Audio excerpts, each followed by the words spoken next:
Muy buenas noches, amigos. Bienvenidos a la emisión estelar de TVC Noticias. Aquí, lo más destacado del día.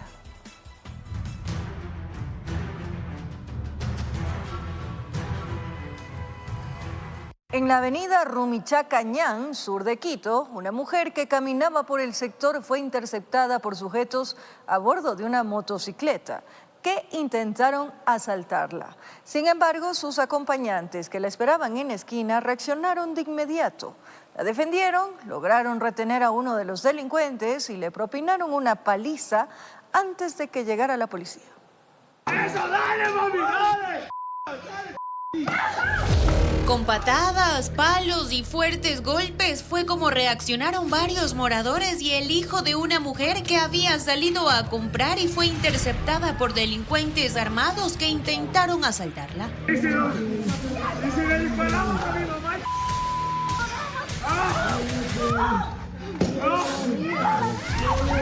¡Eso, dale, mami, dale! Le acabaron su mismo casco en la cabeza, le quitaron el arma con una 9 milímetros, le dieron en la cabeza. Un palo que tenía una punta también se ve en el video.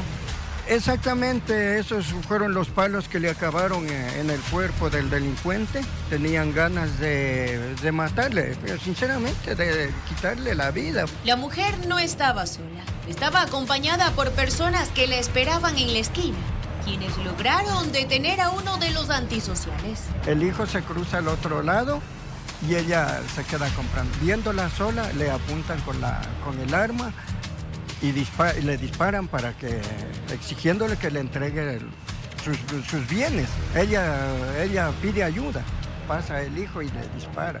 Inclusive el hijo de la señora se llevó un segundo balazo en el brazo. Quienes presenciaron el intento de robo aseguran que ya no están dispuestos a quedarse de brazos cruzados. Afirman que actuarán cuantas veces sea necesario para defenderse y proteger a los suyos. La policía no se alcanza. Realmente la gente ya está enojada y va a haber muchas consecuencias porque ya se van a tomar la justicia nos vamos a tomar la justicia por nuestras propias manos. Además, señalan que las licorerías del sector se han convertido en focos de inseguridad.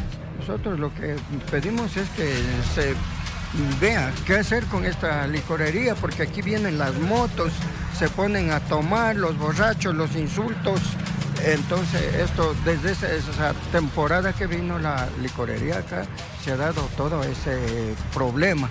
El hecho ocurrió en el sur de la capital, en el sector de Quitumbe, en la intersección de la avenida Rumichaca-Ñan y la calle S41. Esta vez, el desenlace no fue el que los delincuentes esperaban. Informó Ailis Morán. Dos delincuentes fueron captados como bajo la modalidad de bujiazo. Roban a ciudadanos en el sector de la avenida Sena, al sur de Quito. Los antisociales aprovechan la alta carga vehicular del sitio y la oscuridad de la noche para hacer de las suyas, escondidos entre los matorrales.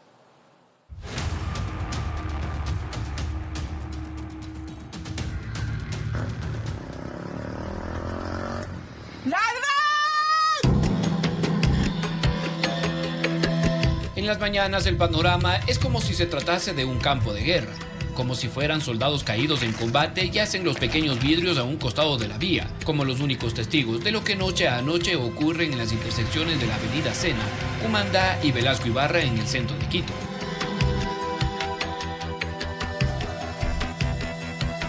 Sale la gente, le roban, le apuñalan y se van corriendo. Bujiazo igual manera. Es la famosa modalidad del bujiazo. Aprovechando la alta carga vehicular y lo desolado de los lugares, los delincuentes saltan de los matorrales para robar a todo vehículo que pasa por el sitio. Tú no puedes tener nada, aquí tienes que tener todo atrás. Incluso más arribita sí te dan el bujiazo. ¿Cómo no tienes movilidad por el tráfico? Te vas. Con ojos de águila observan a sus presas y con el rojo del semáforo como su mejor amigo, en 45 segundos que dura la señal vial, se abalanzan a sus presas sin piedad alguna.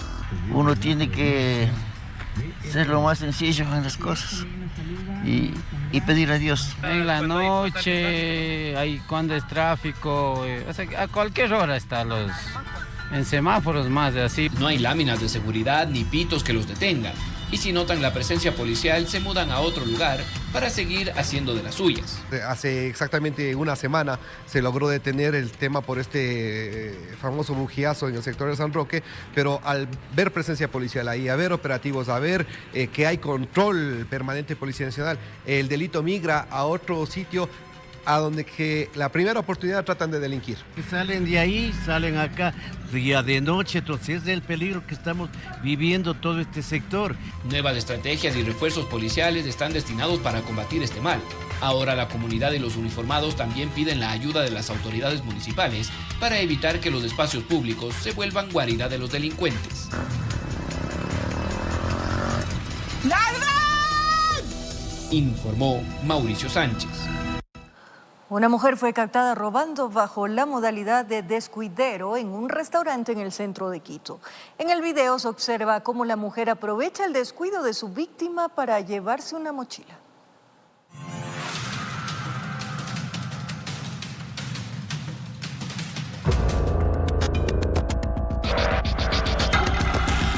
Su actuación es digna de un premio. Junto a una compinche más ingresan las dos mujeres al restaurante como cualquier otro cliente. Con la mirada alzada, en cuestión de segundos escanean el sitio y buscan a su presa. Eso sí, entre sus brazos cargan largas chompas como para esconder los objetos hurtados. Eligen la mesa ganadora y una de las mujeres se sienta para no levantar sospecha alguna. A renglón seguido empieza con su objetivo. Sin recelo alguno, estira su mano y empieza a jalar la mochila de uno de los comensales que estaba distraído con su celular. O sea, el descuido, que llaman, o sea, rapidito. Le ven a alguien que está descuidado, señoras, gente de la tercera edad, que a veces nos meten en la mano. Una vez en poder de su botín, la esconde entre sus pertenencias y sale como si nada hubiera pasado. El delincuente ve esos momentos para hacer de las suyas. Le siguen a la persona y en menos descuido de la víctima le arrebatan lo poco que tiene. Es la famosa modalidad de los descuideros, donde los amigos de lo ajeno aprovechan el mínimo descuido de los ciudadanos para andar de manos largas. El hecho ocurrió en el centro de Quito y sus moradores dicen que los malhechores como gavilanes están al acecho en plazas, restaurantes, buses y demás lugares. Eso se llama rancho. Eso ya es el modus vivendi de esta zona. Comentan que ahora la alternativa es empuñar bien las pertenencias y estar pendiente a cualquier movimiento extraño para no perder ese patrimonio que con esfuerzo día a día se lo ganan los ciudadanos honestos. Informó Mauricio Sánchez. La Policía Nacional desarticuló a una banda de integrantes de una organización delictiva que, según la investigación, realizaban actividades de minería ilegal en la parroquia Buenos Aires, en la provincia de Imbabura. En la parroquia Buenos Aires, Imbabura, la Policía Nacional del Ecuador desarticuló a presuntos integrantes de un grupo delictivo organizado tras una persecución ininterrumpida entre los supuestos antisociales y efectivos de las fuerzas del orden. Unos ciudadanos armados habían llegado hacia la parroquia de Buenos Aires y habían procedido a sustraerse dos vehículos. En el trayecto hacia San Jerónimo es interceptado un vehículo con 3 ciudadanos a bordo, quienes estaban fuertemente armados. La captura de los sujetos ocurrió en un contexto complejo, pues se presume que los detenidos escapaban de un enfrentamiento con posibles grupos irregulares extranjeros. En el sector de las minas de Buenos Aires, en donde estos grupos, al parecer, se estaban disputando el dominio de estos territorios. Estos individuos que se identifican como miembros del GDO, los Lobos, llegaron hasta el centro de la población y realizaron estos actos criminales para emprender su huida. Durante la huida, los individuos habrían sustraído 2 vehículos y secuestrado a un ciudadano, propietario de uno de los automotores. La persona que fue liberada era el propietario de una de las camionetas que se encontraba en circulación por el sector. Tras una persecución, la policía interceptó a los sospechosos por el presunto secuestro y otras acciones violentas. En este y otro operativo posterior se incautaron indicios relevantes y se detuvo a varios ciudadanos ecuatorianos, uno con amplio historial criminal. 6 personas que fueron detenidas Uno de ellos habría fugado del Centro de Privación de Libertad de Santo Domingo de los Colorados en el año 2022. También se presume que formó parte de un grupo irregular de Colombia, de las disidencias de las FARC. Los antecedentes por tráfico de sustancias, 3 armas de calibre 5.56, fusiles. Los aprehendidos y los indicios fueron puestos a órdenes de la autoridad competente, que tras la audiencia de flagrancia ordenó prisión preventiva. El grupo irregular con quienes habían entablado fuego aún está bajo investigación. Las operaciones continuarán en el sector, informó Julián Calahorrano. El presidente del IES negó cambio en los requisitos para jubilarse y responsabilizó a malas inversiones del pasado por la crisis del sistema de pensiones. Les tenemos todos los detalles en breve, aquí en Emisión Estelar de TVC Noticias.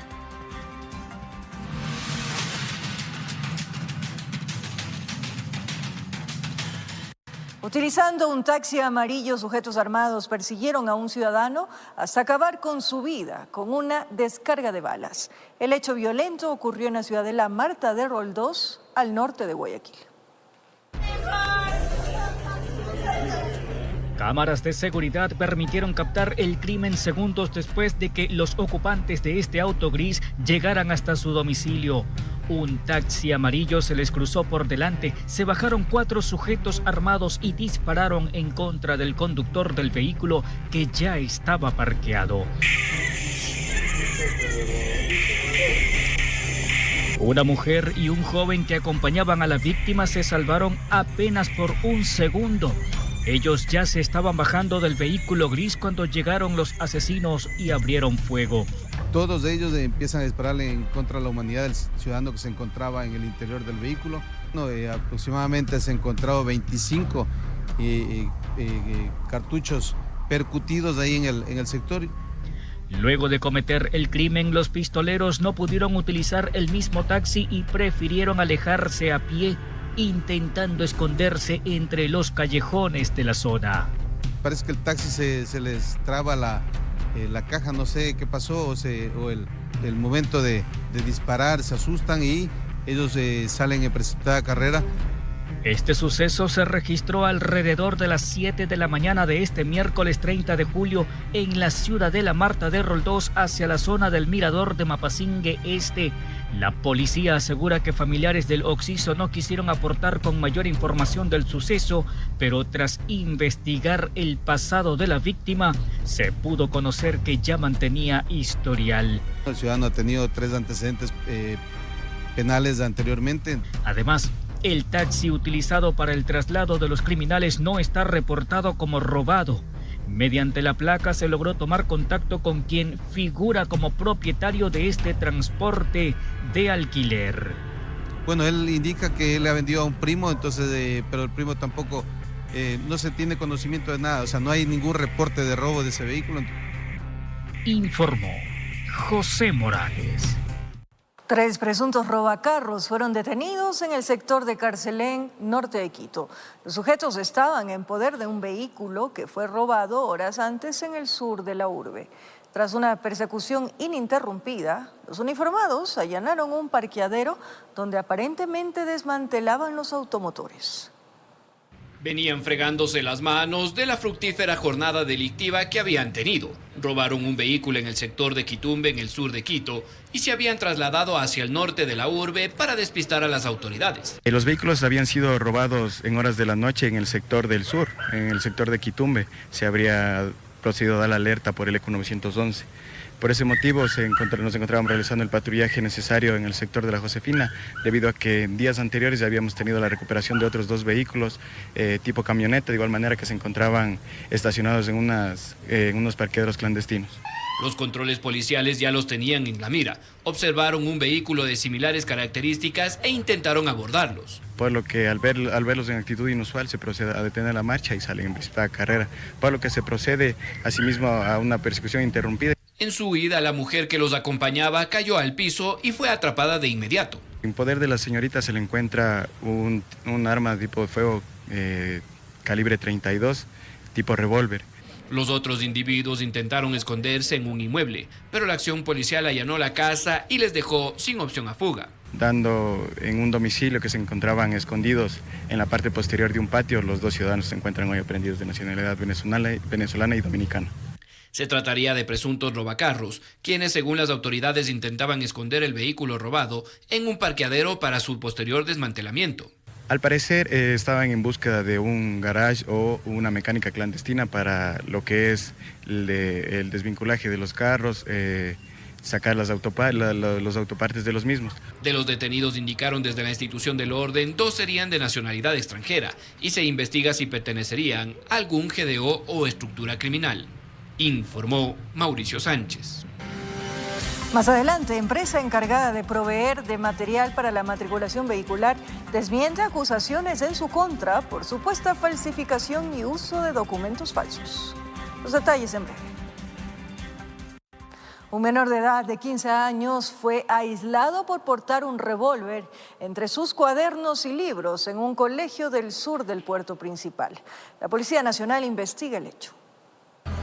Había ingresado a la institución educativa con su mochila, pero en el interior amase útiles escolares. Tenía un objeto metálico y no era precisamente un juguete. Se trataba de un arma de fuego. Tuvimos conocimiento que en la unidad educativa un menor de edad posiblemente portaba un arma de fuego tipo revólver. Procedimos a tomar contacto con la rectora del antes mencionado plantel, solicitando la autorización respectiva para realizar un registro. Es un adolescente de 15 años quien fue abordado por la Policía Nacional dentro de un colegio en el sector Siete Lagos al sur de Guayaquil, donde realizaron el procedimiento con la DINAPEN y notificaron de este problema a sus padres. ¿Qué hacía con esto durante la jornada de clases? Es lo que se va a investigar. Los padres no sabían de la procedencia de esa arma de fuego que fue encontrada dentro de la mochila del estudiante. Asimismo, los agentes detuvieron a 2 ciudadanos durante un operativo en la cooperativa Reina del Quincha en el Guasmo Sur. Según los uniformados, a ellos les encontraron 2 kilos de clorhidrato de cocaína, dosificados. Y finalmente ejecutaron un operativo en talleres clandestinos de reparación de motocicletas, donde con la autoridad competente colocaron 7 sellos y retuvieron 7 motocicletas sospechosas, informó Charlie Pisa. En uno de los pasos informales, con la ayuda de un ejemplar canino de la Jefatura Antinarcóticos del Carchi, se logró descubrir una caleta de un carro de alta gama que contenía 176 kilos de cocaína, cuyo destino era uno de los puertos del país. Nex es el can que acompañó esta vez a la patrulla antinarcóticos del Carchi en un operativo de interdicción. Su olfato permitió localizar una caleta con 176 kilos de cocaína que después de las pruebas se determinó de alta pureza, teniendo como destino mercados internacionales. De acuerdo a la ruta que seguía el conductor, se estableció que el alcaloide venía de la zona de La Victoria, un corregimiento de Nariño, en donde se conoce existen laboratorios de procesamiento de droga. Logra la detección de sustancias catalogadas sujetas a fiscalización, por lo cual se procede a la detención de un ciudadano y a la aprehensión también del vehículo en el que se movilizaba. Clorhidrato de cocaína es el alcaloide que encontramos en el vehículo, presenta 3 logotipos como ustedes pudieron observar. Bajo líneas investigativas, pues se presume que esa droga estaría destinada a los puertos marítimos. El vehículo tipo camioneta de alta gama fue utilizado esta vez para incorporar una caleta bien elaborada y así poder camuflar cada kilo de cocaína. El conductor ecuatoriano, oriundo de la provincia del Napo, aseguró que solo era el encargado de trasladar el carro hasta el Guayas sin conocer lo que contenía. Esto evidencia que las organizaciones dedicadas a este ilícito buscan reclutar a personas de otros sectores que no sean de frontera. Nos enfocan a que efectivamente estos tipos de trabajos lo vienen realizando de manera técnica en el vecino país de Colombia, donde efectivamente realizan este tipo de trabajos de manera coordinada con las organizaciones a efectos de poder burlar los controles que realiza Policía Nacional dentro de los diferentes puntos de control fijo. Los expertos concluyen que este decomiso es un duro golpe a las economías de estas estructuras criminales que operan en frontera. Los costos de la sustancia varían según el mercado donde es comercializada. Dentro del mercado nacional tiene un promedio de $400,000. En el mercado europeo tiene un promedio de 9.228.000 euros y en el mercado americano de 5.280.000 dólares americanos. Con cámaras de José Cedeño desde Tulcán, informó Miriam Enríquez. Gracias por seguir en sintonía de la emisión estelar de TVC Noticias. Más de 250 cirugías de alta complejidad en niños ha realizado la Fundación Metro Fraternidad en el Ecuador.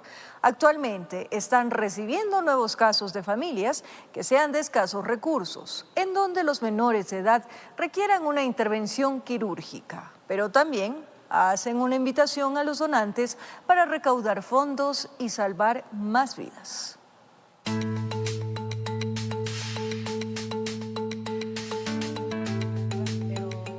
La vida de María fue sacudida cuando su hijo tuvo una caída. Le realizaron algunos exámenes y descubrieron que Wilmer tenía un tumor en el hueso de su pierna. Nosotros, como no tenemos carro, nomás andábamos en bus, teníamos que madrugar 3, 2 de la mañana, así caminando, cargado, pesaba mucho y era un sacrificio tan grande. Pero al final del túnel, María vio una esperanza a través de la Fundación Metro Fraternidad, pues lograron operar a Wilmer. Y hoy en día, después de atravesar percances en su salud, es un niño que ha recuperado la movilidad y continúa con su vida. Mi niño ya está operado como 1 año y medio. Y desde ese día igual para nosotros fue emocionante de verle caminar, de ver los primeros pasos que él empezó a dar después de tanto tiempo que le cargamos. En este 2025, la Fundación ha realizado más de 70 cirugías pediátricas de alta complejidad en pacientes de 0 a 18 años, con el objetivo de salvar y cambiar la vida de los niños y niñas. La Fundación año a año hace cerca de 250 cirugías para los niños que están en una situación muy compleja, de muy escasos recursos y que no han podido tener acceso a esta salud de especialidad. Se han atendido intervenciones neurológicas como masas en el cráneo, problemas de cataratas, queratocono, pero también se han abordado temas cardiológicos que ponen en riesgo la salud de los niños. Cirugías de corazón abierto, traumatología, problemas en caderas, en pies en los niños, problemas también de cáncer de hueso. Y la idea nuestra es más bien atender pronto, a realizar esa cirugía, salvar el miembro y permitirle al niño continuar con su tratamiento de quimioterapia. El trabajo de la Fundación es ayudar a los niños quienes requieren una solución quirúrgica.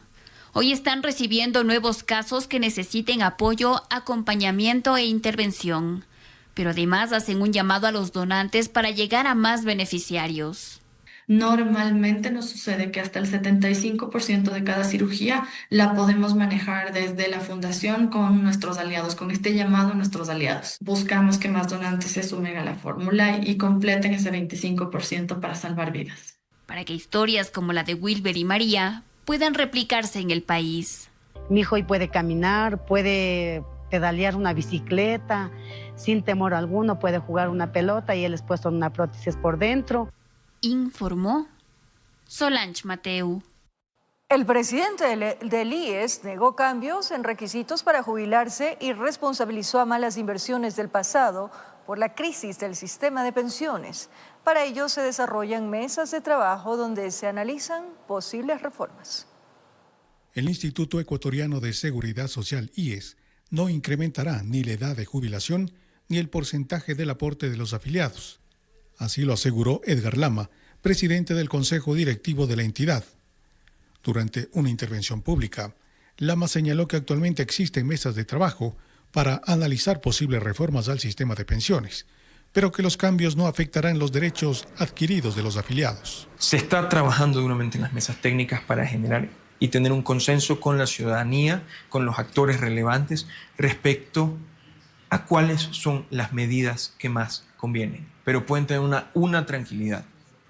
No se va a aumentar ni el monto del aporte ni los años de aporte. No se va a aumentar ni la edad ni el monto. Si bien reconoció que el sistema enfrenta desafíos complejos, en parte por una mala administración histórica de los fondos, mencionó pérdidas en inversiones que no generaron retorno. El fondo de pensiones está frágil. Eso no lo podemos esconder. No intentamos esconder nada, somos transparentes y lo vamos a decir. Y hay una persona que tiene la culpa. Hoy en día sus seguidores siguen teniendo un partido, se llama la Revolución Ciudadana. Ellos dejaron frágil el fondo de pensiones porque cuando se les bajó el precio del petróleo tenían que sacar plata de algún lado y le echaron mano a plata que no era de ellos. Por su parte, el presidente Daniel Noboa afirmó que el problema del sistema de la seguridad social no es únicamente financiero, sino estructural y ligado al empleo. Tenemos una masa de personas entre 14 y 35 años que es casi el 40% de la población. Si es que tuviésemos empleo entre 18 y 35 años pleno, no habría problemas, no habría desfases en seguro social.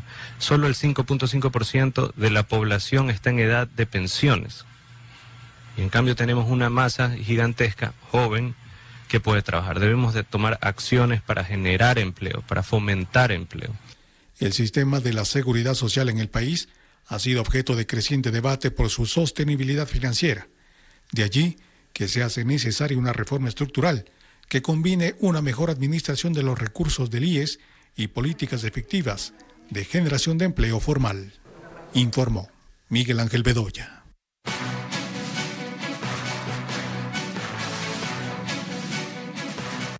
La cuarta ley urgente enviada por el Ejecutivo a la Asamblea Nacional pretende imponer nuevos impuestos a las utilidades repartidas y acumuladas por empresas radicadas en Ecuador. Esta iniciativa generó críticas y observaciones por parte de varios bloques políticos del Parlamento. La denominada Ley de Transparencia Social, impulsada con carácter de urgente por el Ejecutivo, llegó al Parlamento en medio de críticas a causa del impuesto del 12% que se pretende imponer a las utilidades repartidas por empresas a sus accionistas. Esta medida, señalan diversas bancadas, afectará la inversión privada, pues las empresas preferirán emprender en países con legislaciones menos restrictivas. ¿Cómo le puede decir a un inversionista extranjero, sabe qué, venga al Ecuador y ahora en sus dividendos, en sus utilidades, ya no va a pagar el 10, va a pagar ahora el 12? Es decir, estas son las cosas que no le dan seguridad jurídica al país y obviamente ahuyentan la inversión extranjera tan necesaria. Los conceptos que se manejan en cada una de las fundaciones deben ser transparentados, es decir, qué es lo que quieren hacer, cómo lo quieren hacer, y aquí no se trata de cerrarle las puertas a nadie, sino más bien que haya transparencia en cuanto a recursos y fines. El oficialismo insiste en que esta medida no afectará a empresas, pues únicamente prevé crear mecanismos de transparencia en el financiamiento de fundaciones y compañías. El enfoque no es un impuesto a las empresas, el enfoque es justamente lo que les digo, golpear a economías criminales que están utilizando a las fundaciones para los grupos de delincuencia organizada. En la ley también se incorpora una nueva obligación tributaria para las empresas que no distribuyan sus utilidades y las acumulen. En este caso, hay una tabla impositiva que varía entre el 0.75% y el 2.5% de impuestos, siempre y cuando el monto acumulado supere los $100.000. Para las empresas que deciden no repartir utilidades y generalmente las reinvierten porque quieren que su negocio crezca, porque quieren que su negocio se expanda, quieren clavarles un impuesto, es decir, un impuesto a la inversión. Y efectivamente este tema está planteado de la distribución de las utilidades, sin embargo, deberían mandar una ley exclusivamente de aquello. También el Estado tiene que fortalecerse y responderle a la ciudadanía. No podemos esperar que las ONGs cumplan ese trabajo en particular. Ellos pueden apoyar con su organización, canalizando recursos que sin duda alguna deben ser fiscalizados y transparentados. Con críticas relacionadas a la unidad de materia, el Consejo de Administración Legislativa se apresta para conocer este proyecto y redirigirlo a la comisión pertinente. Muy probablemente será la Mesa de Desarrollo Económico, que anteriormente ya procesó 3 leyes urgentes, informó Álvaro Terán. Dispuestas a nuevas regulaciones, muestran fundaciones y ONGs como parte de la propuesta de ley para el control de flujos irregulares y capitales que impulsa el Ejecutivo, siempre y cuando las reglas del juego sean claras. Con las puertas abiertas se muestran fundaciones y ONGs, tras la propuesta del Ejecutivo plasmada en el proyecto de ley orgánica para el control de flujos irregulares y capitales, que tiene el carácter de urgente en materia económica. El proyecto de ley presentado por el Ejecutivo tiene un objetivo positivo: reforzar la transparencia, la integridad, la rendición de cuentas de nuestro sector de sociedad civil. Creo que ese es un buen punto de partida para la discusión legislativa e incluso para corregir ciertas cuestiones que podrían a futuro desdibujar la verdadera intención del proyecto y terminar instrumentalizándolo para cuestiones políticas. Es lo que esperan, poder ser convocados al Poder Legislativo para aportar con inquietudes en el tratamiento de la propuesta gubernamental. Si bien es cierto, como organización no tenemos ningún problema con el tema de control, podemos dar la información que sea necesaria. Sabemos que hay organizaciones de pequeña escala, pequeñas organizaciones que no tienen la capacidad administrativa para cumplir con todos los requerimientos administrativos que esta ley está planteando. ¿Cómo por ejemplo qué? Como por ejemplo el tema de auditorías, de controles, como si fueran una empresa.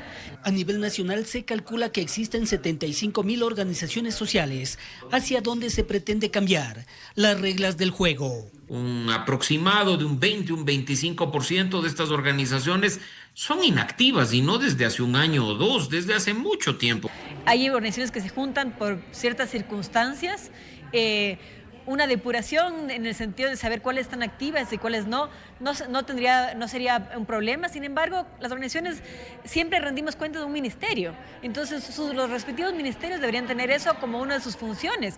En adelante se pretende que la Superintendencia de Economía Popular y Solidaria sea quien controle al sector, en especial el manejo de recursos económicos. Por ello es fundamental que no se generalice este discurso respecto de un sector completo, sino que si el gobierno dispone de información respecto de organizaciones que sean utilizadas, como se ha dicho, para crimen organizado, narcotráfico o cuestiones de violencia, eso ya está en conocimiento de las autoridades respectivas para que puedan actuar conforme la normativa vigente. La mayoría opera con el apoyo de aportes que llegan desde el exterior, informó Héctor Romero.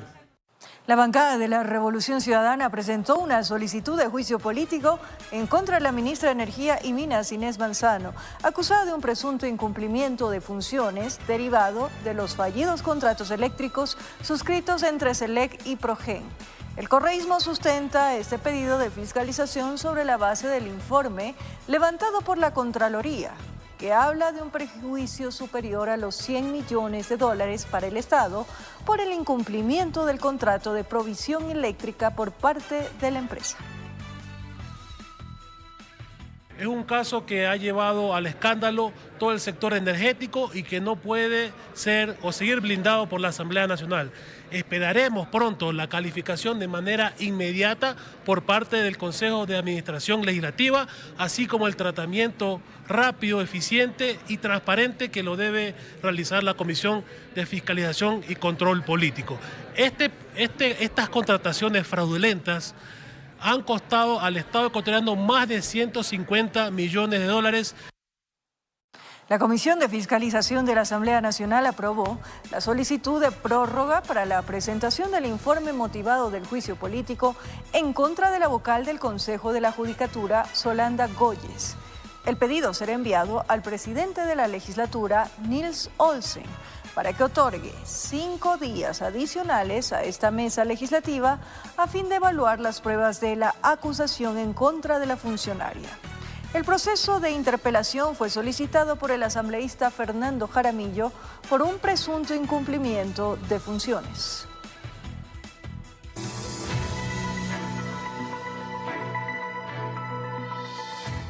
El Consejo de Administración Legislativa resolvió suspender los derechos parlamentarios de Santiago Díaz, legislador acusado de una presunta violación.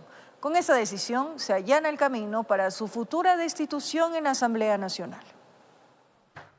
Las cartas para Santiago Díaz Azque, asambleísta acusado de una presunta violación, parecen estar echadas. El Consejo de Administración Legislativa resolvió suspender sus derechos parlamentarios mientras dure la medida de prisión preventiva y principalizar a su asambleísta alterna, Ani Muñoz Aroca. Con esta decisión se allana el camino para la separación definitiva de Díaz de la Asamblea. Esto debido a que el CAL determinó que el próximo 6 de agosto se cumplirán los 30 días de ausencia injustificada de su cargo. Se considera el abandono injustificado del cargo. En ese sentido, por más de 30 días, si no hay justificación conforme lo establece el artículo 114 de la Ley Orgánica de la Función Legislativa, se configura en una de las causales del artículo 115 de la ley mencionada, por lo tanto, ya no sería asambleísta. Además, se dispuso a la coordinación financiera de la Asamblea Nacional suspender el pago de sus remuneraciones y demás beneficios económicos. Esta decisión se tomó en medio de un ambiente de tensión en el Parlamento que el pasado 29 de julio instó a Díaz a presentar la renuncia para garantizar la transparencia del proceso penal en curso. Si no tiene la dignidad suficiente para él presentar la renuncia, pues bueno, lo que ha decidido el CAL está bien decidido y yo respaldo esa posición. Ayer ustedes... Depuración es necesaria, venga de donde venga. Esperamos también que quien tiene implicaciones del bando de ellos empiece también un proceso con la misma agilidad que la gente demanda el día de hoy, porque aquí no podemos hacer justicia a la casta. Me pareció un desgaste de tiempo, un desgaste de imagen. Ayer aprobar una asamblea, una resolución pidiéndole que por favor renuncie a un delincuente. No, si ya tiene que obligadamente en 30 días, conforme a la ley, si no se presenta, pierde el cargo de asambleísta. El próximo 6 de agosto, cuando se cumplan los 30 días de ausencia de Díaz en la Asamblea, el CAL se reunirá para tratar su eventual destitución. Informó Álvaro Terán. Más de 600 personas del COE cantonal de Playas estuvieron a cargo del monitoreo de la alerta de tsunami y la vigilancia en los balnearios. Pese a que no hubo ninguna novedad, por prevención, comerciantes de Pozorja tuvieron que evacuar el muelle desde las 13 horas hasta las 15. En el malecón de General Villamil Playas, la situación fue inalterable durante toda la mañana. En el COE cantonal tomaban el pulso del mar, minuto a minuto. Se tomó la resolución que estábamos en alerta naranja, porque así lo disponen la ley orgánica. Se hizo el estudio, el análisis en territorio junto al personal de la Armada. Faltaba media hora para que los comerciantes de mariscos evacúen el muelle de Pozorja, de cara a la alerta de tsunami. Nos han dicho que de la 1 de la tarde podemos retirarnos y regresar a las 3. Nos estamos levantando, ya estamos enllenando el pescadito hasta más tarde que podamos vender. Embarcaciones grandes y pequeñas volvían de las faenas para acoderarse y esperar a la soberana voluntad de las olas que, según el INOCAR, iban a ser de 1 metro. Está normal, los mismos vientos que han habido siempre, está viendo, sí. La temperatura está lo mismo por aquí, toda esta zona. Pues, ¿no? Ahí venta a veces hasta diario 250, 300 dólares, $200, pero ya el 20%, ¿no? O sea, no han vendido ni $80. No, estamos cargados. Las olas tuvieron su dimensión habitual. Caídas las proyecciones. En el corazón de Playa, su alcalde contaba que ya había pasado la incertidumbre. Como usted ve, prácticamente llegaron las ondas, no hubo mayor acontecimiento y la paz acá, la tranquilidad en Playa está regresando. Los negocios abrieron parcialmente, pero a las 14 horas con 30 minutos, el balneario había vuelto a sus fueros. En Playas, con cámara de Daniel Druet, informó Jorge Escobar. De regreso para contarles, empresa encargada de proveer de material para la matriculación vehicular desmiente acusaciones en su contra por supuesta falsificación y uso de documentos falsos. La denuncia la presentó Óscar Ayerbe, consejero suplente del Consejo de Participación Ciudadana y Control Social. El propio dueño de la empresa Impresión Arte, acompañado de colaboradores y su abogado, sale a dar la cara frente a un abanico de denuncias que habría interpuesto Óscar Ayerbe, consejero suplente del Consejo de Participación Ciudadana y Control Social. Nos puso más de una veintena de denuncias por los supuestos delitos de falsificación y uso de documento falso, por el delito de delincuencia organizada, por el delito de estafa, por el delito de abuso de confianza. Nos ha puesto una denuncia simplemente porque le hemos hecho competencia y hemos terminado con el monopolio de él con documentos de seguridad a nivel nacional que lo estaba acostumbrado. Todo gira en torno a especies y stickers que se utilizan a nivel nacional para la matriculación vehicular, donde se habrían falsificado y utilizado documentos falsos. Supuestamente yo he falsificado documentación de la Dirección Nacional de Registros de Datos Públicos, anterior DINARDAR, actualmente DINAR. Supuestamente que había hurtado a esta entidad 2.355.000 hojas de formatos A4, ¿sí?, de un contrato que se llevó a cabo con el ingeniero Ángel Molina, con la empresa Molinas y Asociados en el 2013, donde este ingeniero cumplió a cabalidad ese contrato.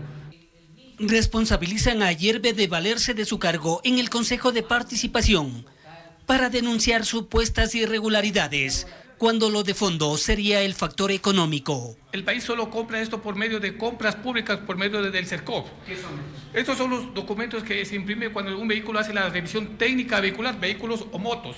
Sí, esto lo manejaba en las empresas de Óscar Ayerbe por muchos años, donde él imponía un producto de estos, de cada hojita de estas, a $2. Desde el 2021 que David Monroy les hace competencia, Empujas ha llegado a dejar hasta en 30 centavos cada uno de estas. Buscamos la versión de Ayerbe, pero por el momento ha preferido no pronunciarse. Será la justicia la encargada de decir quién tiene la razón, informó Héctor Romero.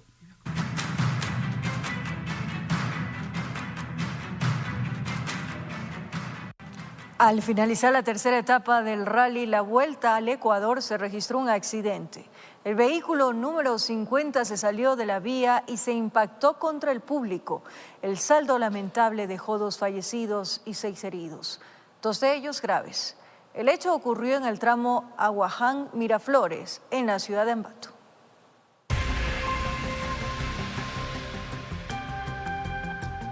Cerca de la recta final del último prime de la tercera etapa del Rally La Vuelta al Ecuador, en el sector de ingreso a Aguaján, el automóvil número 50 provocó una de las más grandes desgracias que se recuerden dentro de estas competencias en la provincia del Tungurahua. El conductor habría perdido el control del carro y se terminó impactando contra el público. Uno de los vehículos que estaba sobre la vereda ayudó a evitar una desgracia mayor. La policía confirmó la muerte de 2 personas, hasta el momento no identificadas. Se trata de un accidente de tránsito. Actualmente se conoce que hay 2 personas fallecidas, como 6 personas heridas. Al momento se mandó a las unidades policiales a verificar el estado de salud de las mismas. De lo que se sabe, hay un niño que está grave. Están buscándoles a los padres parece que van a amputar las piernas al niño. Es el que está aparentemente más grave. Asimismo se está tratando de ubicar en las diferentes clínicas y hospitales de aquí de la ciudad al conductor del vehículo número 50 de aquí del rally. Como ustedes también normalmente ya están llevando el vehículo, el Peugeot y el vehículo del rally a los patios de tránsito. Sobre las causas del accidente se maneja la siguiente hipótesis. Pérdida de pista. Pérdida de pista se da contra el vehículo Peugeot y el Peugeot se va contra las personas que estaban a mi costado derecho aquí en la calzada, el mismo que procede a aplastarles a algunas personas. Todos los afectados son espectadores, ¿no? Sí, son espectadores. Estaban aquí a mi costado derecho, aquí en la calzada. Como les digo, el vehículo del rally pierde pista, se va contra el vehículo Peugeot que estaba estacionado y el Peugeot se va sobre las personas. Los dueños de la casa donde quedó uno de los cuerpos dijeron que para este tipo de eventos es necesario más precauciones. Que se verifique bien los permisos y a los urbanizadores se le vea que debían tomar ciertas alternativas. Aquí se solicitó como barrio que se formen unos rompevelocidades que se dice, pero lastimosamente no toman consideración. Está presentado en el municipio eso, está solicitado y tuvo que pasar otra desgracia encima. Ojalá con eso tomen en consideración las debidas autoridades competentes en estas cosas. En horas de la tarde, la FEDAC y la Comisión Nacional de Rally informaron que los recorridos continuarán en la 4ª etapa. Esto es en las provincias de Chimborazo, Morona, Santiago, Azuay y Loja, conforme al cronograma oficial establecido. Desde la ciudad de Ambato, provincia del Tungurahua, informa Hugo Sánchez. Un individuo quien simulaba ser agente de la AMT, portaba boletas de citación, fue descubierto durante un recorrido aleatorio de verificación. El falso agente deberá enfrentar cargos por usurpación de funciones públicas. Preste atención.